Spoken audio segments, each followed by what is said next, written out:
Mga kapatid, nandito tayo ngayon sa PFC. Magte-training tayo ngayon. Pagbilaw tayo mga kapatid doon. Medyo malayo-layo na. Marami ngayon nag-training. Kasi medyo mura dito. Pagbilaw nila, ano lang, 8 pesos lang. Murang-mura. Magkakarga tayo ngayon ng ano. Ito, no? Ito yung sa akin. Yan, ito nyo. Pakilala mo. 17 lang yan. Ha? 17 lang. 17 lang. Bali 5 lang yung makatom natin. Saka 12 yung ating abuyo. Yun ang ilalaban natin ngayon. Yan natin kung makakalusot. Kasi nananaraman. Mga kapatid, tinutulungan naman ni Ome, no? Viento.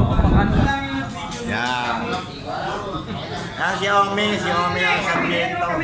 Bigyan sa cameraman mo, ha?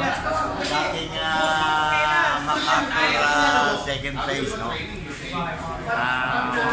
Mahusay maglaro yan. Medyo ngayon maglalaro siya ngayon. Ito natin kung makakasungkit na naman yun ng MacArthur. Yan. Picture natin sila. Ayan. May pooling ata eh. May pooling sila eh. Mga kalapatid na may puning ngayon sila eh. Kaya lang naman Kaway!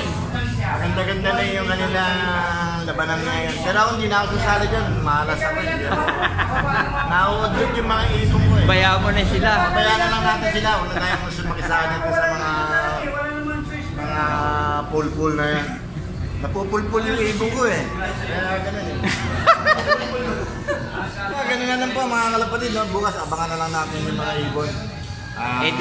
Pagbilaw tayo. Medyo malayo-layo na. Mga kalapatid, no? Hindi ko pala nabanggit sa inyo no? Na yung nagpa-uwi ng Batanes nga pala na Grand Slam na naman. No?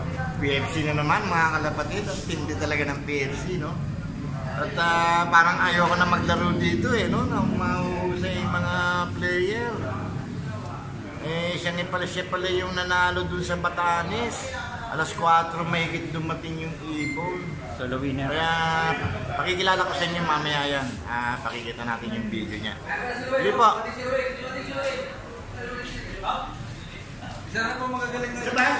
Hindi yan. Ano lang yan, si engineer. O, yun pa, o. Di ba, MacArthur? Yung Manol, si Manolo. Bali na dagdagan to, yung sa Basco. Kaya lang, Santa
kalapatid, no, at dumating na yung isa at tapos na po tayo mag-training.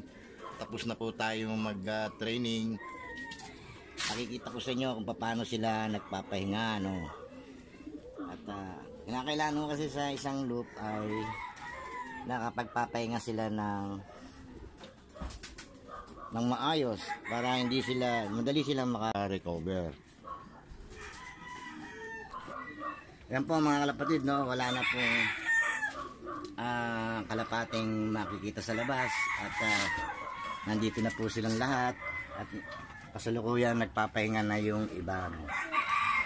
Kaya ipapakita ko sa inyo paano makaka-recover ang isang kalapate pag sila ay dumarating.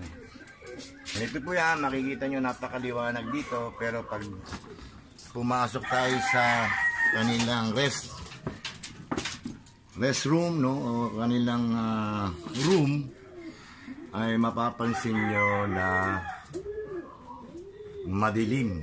Yan, madilim ang kanilang, hindi po maliwanag, no. Medyo hindi naman maliwanag, di rin naman madilim na madilim. Ayan po, makikita nyo na magpapahinga na sila. At mamaya ng konti po ay maghahanap na ng pagkain yan. Pag nakita na natin nandito na sa babayan, ibig sabihin po niyan ay nagugutom na sila, no?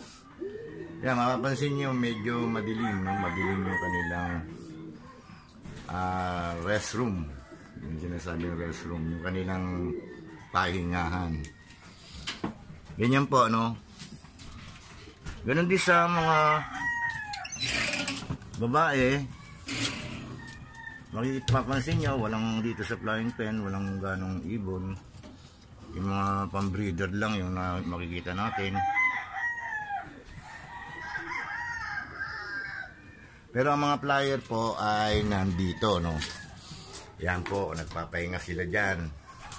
Medyo maliwanag lang yung ating camera, no? Pero madilim po ito. Medyo makulim, hindi naman madilim na madilim, makulimlim. Yan, ganyan po yan. Yan. Yan, nagpapahinga na yan mga yan. Mamaya yan, makikita nyo, nandito na yan sa baba. At nagpapahiwatig na sila ay nagugutom na.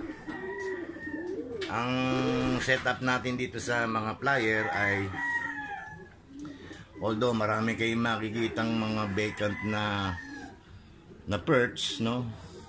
Pero ang capacity nila ay 25 pieces. 25 pieces lang po sila. So, kompleto na sila. 25 pieces doon sa kabila, 25 pieces din dito sa kabila. So, hindi natin, pag nagkukulang, dadagdag tayo ng breeder para maging 25 ulit. Kasi ganun po ang aking ginagawa, kasi hindi pwede pong maging 26, hindi rin pwedeng maging 30. Although pwede naman 30, no? Dahil pag nagpalipad po ako ay nababangga na dito sa area na to. Kagaya nitong isa na to, yan, mapapansin nyo, medyo bagsak yung kanyang pakpak, no? Tumama na naman to kahapon, no?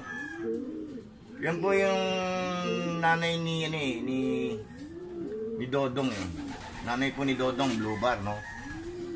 May tama po sa balikat. Tumama na naman sa, hindi ko alam kung antena o po mga kable dyan, no? Yan, may tama siya at kahapon na hindi siya kumain. Ganyan po ang kalapate, pag may nararamdaman hindi kumakain, no? Kaya palagay ko mamaya ng konti kakain na yan, kasi pinainom ko na siya ng antibiotic para yung kanyang sugat ay madaling matuyo. Ganun po yan. Gagamit tayo ng antibiotic kung sakaling meron pong bleeding lang, no? Kung may bleeding. Pero kung wala naman bleeding, ay hindi natin kailangan magbigay ng antibiotic, no? Ganun po yan. Makapansin nyo, merong isa ritong bata na medyo naglulugo na po, nagpapahinga din. Yan po ay hindi ko tinuturuan, no? Kasi po, ganyan po ay galing kay Mariano Lee, no? Galing po kay Mariano Lee yan at yan po yung ating paparapol. Napakataba na niya ngayon at malusog na malusog. Yan, inaantok pa oh. At naglulugon. Naglulugon siya, no? Masasakit ang katawan niyan, kaya ganoon. Yan po, yung iba medyo napagod, pero mamaya yan ay dilat na dilat na. Titinan natin lagi yung mata nila kung okay, pero mga after 24 hours nakikita pa rin nating masama yan. Ibig sabihin po niyan ay meron ng internal problem, no? Ganun po yan. Pero kung mamaya nakita natin mga dilat na yan, ibig sabihin ay wala silang problema, naging maayos ang kanilang pangangatawan, no? Ganun po yan. Yan, kung mapapansin nyo, medyo madilim talaga yung kanilang area. Tingnan natin dito. Maliwanag kasi yung aking camera, no? Kaya medyo hindi na mapapansin kung maliwanag ba, madilim. Pero ang ano niya, medyo makulimlim lang, di naman sinasabing madilim na madilim. Kasi yung kanilang mata po ay napagod, no? Masyadong na-expose dun sa mga hangin. So, kailangan, kaya pumipikit yan kasi masakit ang mata. Masakit ang mata nila kasi nasasalubong sila sa hangin at kung mabilis ang kanilang paglipad ay natutuyo yung kanilang mga mata. Ganun po, ano? Sana medyo may natutunan naman kayo doon sa aking mga video na to. At makikita natin itong may tama o nanginginuto na isabihin mamaya yan ay kakain na yan. Yan po.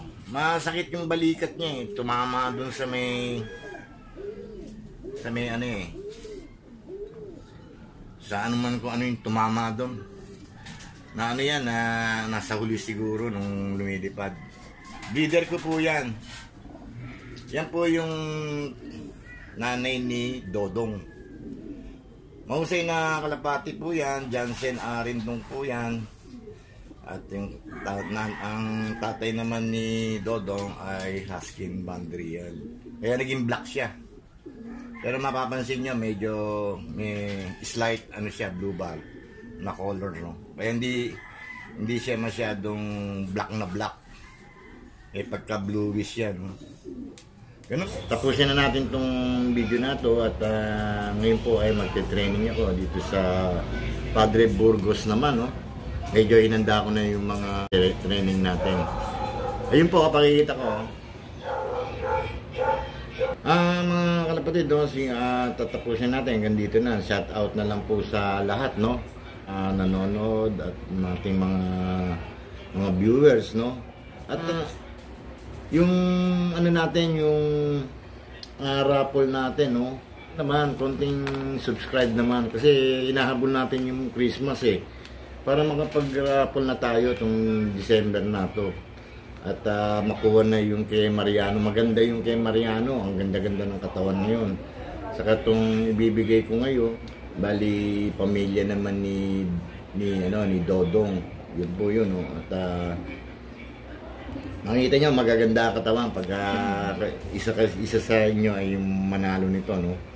At masisiyahan kayo sa mga kalapati na to. Lalo na yung kay maganda rin yun, kay Mariano. Nung kay Mariano, makikita nyo, nung nakuha ko, medyo kulang sa katawan. Pero ngayon ay punong-puno yung katawan. At naglulugo na siya ngayon. Tama-tama. Kaso hindi ko siya tinuturuan kasi para pwede pa niyong turuan siya kung gusto niyo. Pero kung ako sa inyo, huwag na niyong turuan kasi sayang na kalapati ito. Andreditar yun. Mahirap makakuha ng ganun na mga top record, no? At sana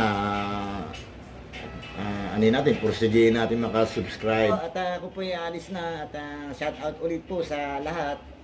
At sana po ay huwag kayong makakalimot mag-like, mag-share at mag-subscribe. Thank you po!